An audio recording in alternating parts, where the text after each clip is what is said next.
Quiz and ഫാക്സിൻ്റെ പുതിയൊരു വീഡിയോയിലേക്ക് എല്ലാവർക്കും സ്വാഗതം. 2026 ഓഗസ്റ്റ് 15 സ്വാതന്ത്ര്യ ദിനവുമായി ബന്ധപ്പെട്ട് ക്വിസ് മത്സരത്തിൽ ചോദിക്കുന്ന പ്രധാനപ്പെട്ട ചോദ്യങ്ങൾ ഡിസ്കസ് ചെയ്യുന്ന ഒന്നാമത്തെ വീഡിയോ ആണിത്.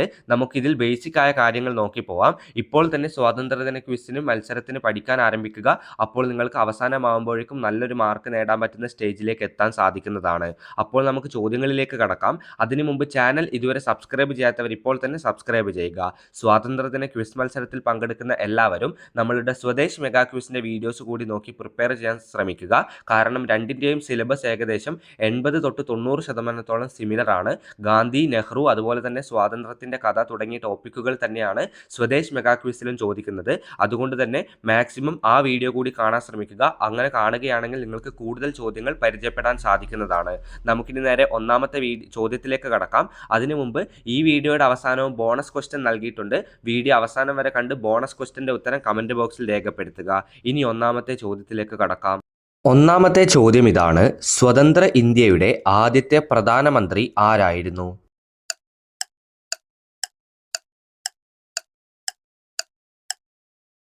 സിമ്പിൾ ആയിട്ടുള്ള ചോദ്യമാണ്. ഉത്തരം ജവഹർലാൽ നെഹ്റു. സ്വതന്ത്ര ഇന്ത്യയുടെ ആദ്യത്തെ പ്രധാനമന്ത്രി ജവഹർലാൽ നെഹ്റു ആയിരുന്നു. ചോദ്യം നമ്പർ 2: സ്വതന്ത്ര ഇന്ത്യയുടെ ആദ്യത്തെ രാഷ്ട്രപതി അല്ലെങ്കിൽ പ്രസിഡന്റ് ആരായിരുന്നു?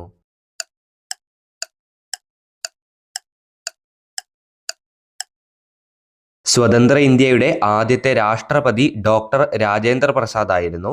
ആദ്യത്തെ പ്രധാനമന്ത്രി ജവഹർലാൽ നെഹ്റുവും ആദ്യത്തെ രാഷ്ട്രപതി രാജേന്ദ്ര പ്രസാദുമായിരുന്നുവെന്ന് ഓർത്തിരിക്കുക. മൂന്നാമത്തെ ചോദ്യത്തിലേക്ക് കടക്കുന്നു. ഇന്ത്യയുടെ ദേശീയ പതാക രൂപകൽപ്പന ചെയ്തത് ആരാണ്?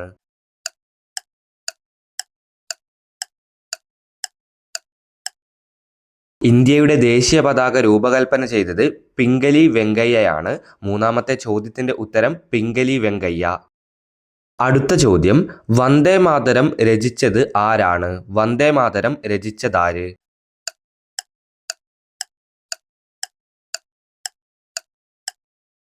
ഉത്തരം ബങ്കിം ചന്ദ്ര ചാറ്റർജി.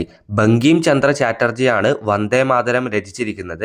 വന്ദേ മാതരം ഇന്ത്യയുടെ ദേശീയ ഗീതമാണ് എന്ന് ഓർത്തിരിക്കുക. ഇന്ത്യയുടെ ദേശീയ ഗാനം നിങ്ങൾക്ക് എല്ലാവർക്കും അറിയാം, ജനഗണമനയാണ്. അത് രചിച്ചിരിക്കുന്നത് രവീന്ദ്രനാഥ ടാഗോറാണ്. ഈ കാര്യങ്ങളെല്ലാം പഠിക്കുക. അഞ്ചാമത്തെ ചോദ്യം: ഗാന്ധിജിയെ മഹാത്മാ എന്ന് ആദ്യമായി വിളിച്ചത് ആരാണ്?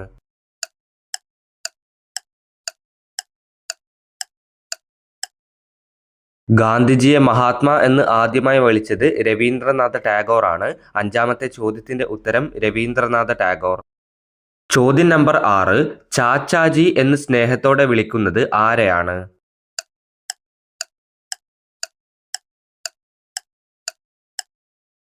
ഉത്തരം ജവഹർലാൽ നെഹ്റു. കുട്ടികൾ നെഹ്റുവിനെ സ്നേഹത്തോടെ വിളിച്ചിരുന്ന പേരാണ് ചാച്ചാജി. അപ്പോൾ ചാച്ചാജി എന്നറിയപ്പെടുന്നത് ആരാണ്? ജവഹർലാൽ നെഹ്റു. ചോദ്യം നമ്പർ 7: നേതാജി എന്ന് വിളിക്കുന്നത് ആരെയാണ്? നേതാജി എന്ന് വിളിക്കുന്നത് ആരെ?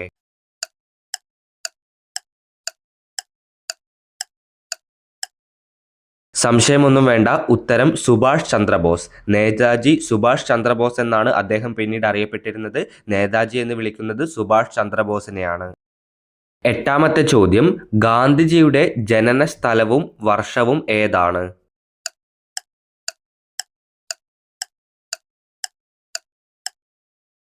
ഈ ചോദ്യവുമായി ബന്ധപ്പെട്ട കാര്യങ്ങളെല്ലാം ഇമ്പോർട്ടൻ്റ് ആണ്. ഗാന്ധിജി ജനിച്ച വർഷവും തീയതിയും ആദ്യം പറയാം. 1869 ഒക്ടോബർ 2-ാം തീയതിയാണ് ഗാന്ധിജി ജനിച്ച വർഷവും തീയതിയും. അതുപോലെ തന്നെ ജന്മസ്ഥലവും ഓർത്തിരിക്കുക. ഗുജറാത്തിലെ പോർബന്തറിലാണ് അദ്ദേഹം ജനിച്ചത്. ഇത്രയും കാര്യങ്ങൾ വളരെ ഇമ്പോർട്ടൻ്റ് ആണ്, ബേസിക്കായി പഠിച്ചിരിക്കേണ്ട കാര്യങ്ങളാണ്. അടുത്ത ചോദ്യം: ജാലിയൻ വാലാബാഗ് കൂട്ടക്കൊല നടന്ന വർഷം ഏതാണ്?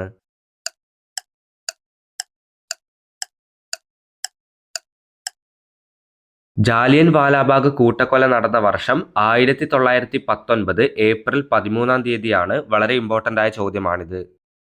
അടുത്ത ചോദ്യം: പ്രവർത്തിക്കുക അല്ലെങ്കിൽ മരിക്കുക എന്ന് ഗാന്ധിജി ആഹ്വാനം ചെയ്തത് ഏത് സമരവുമായി ബന്ധപ്പെട്ടാണ്?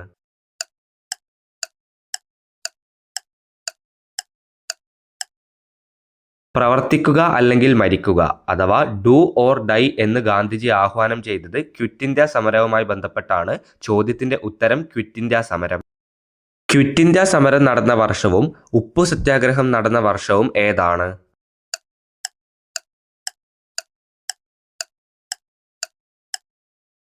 ക്വിറ്റ് ഇന്ത്യ സമരം നടന്ന വർഷം 1942 ഉപ്പു സത്യാഗ്രഹം നടന്ന വർഷം 1930. രണ്ട് സമരത്തിന്റെ വർഷങ്ങളും ഇമ്പോർട്ടൻ്റ് ആണ്, ഓർത്തിരിക്കുക. ഉപ്പു സത്യാഗ്രഹത്തിന് ഗാന്ധിജി യാത്ര തിരിച്ചത് എവിടെ നിന്നാണ്?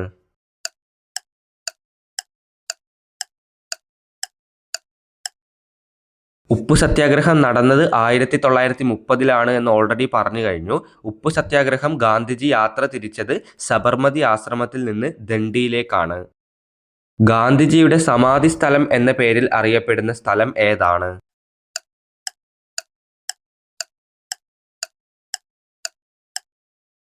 ഉത്തരം രാജ്ഘട്ട് ആണ്. ഗാന്ധിജിയുടെ സമാധി സ്ഥലം എന്ന പേരിൽ അറിയപ്പെടുന്നത് രാജ്ഘട്ട്. അടുത്ത ചോദ്യം പ്രധാനപ്പെട്ട ചോദ്യമാണ്. ഇന്ത്യൻ നാഷണൽ കോൺഗ്രസിന്റെ ആദ്യത്തെ പ്രസിഡന്റ് ആരായിരുന്നു?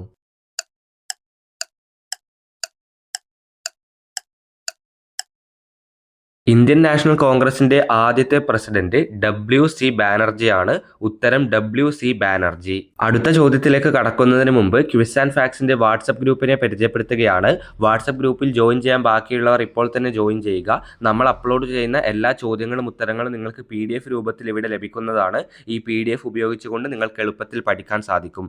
ഇപ്പോൾ തന്നെ ജോയിൻ ചെയ്യുക. ലിങ്ക് താഴെ ഡിസ്ക്രിപ്ഷൻ ബോക്സിൽ നൽകിയിട്ടുണ്ട്. വീഡിയോയിലെ 15ാമത്തെ ചോദ്യം, സാരേ ജഹാൻ സെ അച്ച എന്ന ദേശഭക്തി ഗാനം രചിച്ചത് ആരാണ്?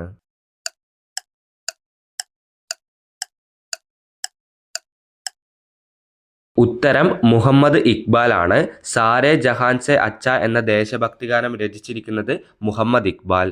ഇനി നിങ്ങളെല്ലാവരും കാത്തിരിക്കുന്ന ഈ ഒരു വീഡിയോയിലെ ബോണസ് ചോദ്യത്തിലേക്ക് കടക്കാം. ചോദ്യം ഇതാണ്: കേരള ഗാന്ധി എന്നറിയപ്പെടുന്നത് ആരാണ്? വളരെ സിമ്പിളായ ചോദ്യമാണ്. ഉത്തരം അറിയുന്ന എല്ലാവരും കമൻറ്റ് ബോക്സിൽ ഉത്തരം നൽകുക. ഉത്തരത്തിൻ്റെ കൂടെ നിങ്ങളുടെ പേര് കൂടി രേഖപ്പെടുത്താൻ മറക്കരുത്. ആരൊക്കെയാണോ കമൻറ്റ് ചെയ്യുന്നത് അതിൽ കുറച്ച് പേരെ സെലക്ട് ചെയ്ത് നമ്മൾ അടുത്ത വീഡിയോയിൽ വിന്നറായി പ്രഖ്യാപിക്കുന്നതാണ്. അതുകൊണ്ട് തന്നെ എല്ലാവരും ഉത്തരം കമൻറ്റ് ബോക്സിൽ രേഖപ്പെടുത്തുക. സ്വാതന്ത്ര്യദിന ക്വിസ് മത്സരത്തിൽ പങ്കെടുക്കാൻ പഠിക്കുന്ന എല്ലാ വിദ്യാർത്ഥികളും നമ്മളുടെ സ്വദേശ് മെഗാ ക്വിസിൻ്റെ വീഡിയോ കൂടി കാണാൻ ശ്രമിക്കുക. കാരണം രണ്ടിൻ്റെയും സിലബസ് ഏകദേശം 90% സിമിലർ ആണ്. അതുകൊണ്ട് തന്നെ സ്വദേശ് മെഗാ ക്വിസിൽ ചോദിക്കുന്ന ചോദ്യങ്ങളെല്ലാം സ്വാതന്ത്ര്യദിന ക്വിസിൽ ചോദിക്കാൻ സാധ്യതയുള്ള ചോദ്യങ്ങളാണ്. അപ്പോൾ എന്ത് ചെയ്യുക? സ്വാതന്ത്ര്യദിന ക്വിസിൻ്റെ വീഡിയോസ് മാത്രം കാണാതെ നമ്മുടെ സ്വദേശ് മെഗാ ക്വിസിൻ്റെ വീഡിയോ കൂടി കാണാൻ ശ്രമിക്കുക. അപ്പോൾ നിങ്ങൾക്ക് കുറച്ചുകൂടി ടഫായ ക്വസ്റ്റ്യൻസ് അതിൻ്റെ കൂടെ ലഭിക്കുന്നതാണ്. അപ്പോൾ ഹയർ ലെവലിലേക്ക് പോകുമ്പോൾ നിങ്ങൾക്ക് ഉപകാരപ്പെടുന്നതാണ്. അതുകൊണ്ട് തന്നെ നമ്മുടെ മറ്റ് വീഡിയോസ് കൂടി കാണാൻ ശ്രമിക്കുക. ഈ ഒരു വീഡിയോ അവസാനം വരെ കണ്ടിരുന്ന എല്ലാവർക്കും നന്ദി, നമസ്കാരം. ഇതുപോലെയുള്ള വീഡിയോകൾക്ക് വേണ്ടി ചാനൽ ഇപ്പോൾ തന്നെ സബ്സ്ക്രൈബ് ചെയ്യുക.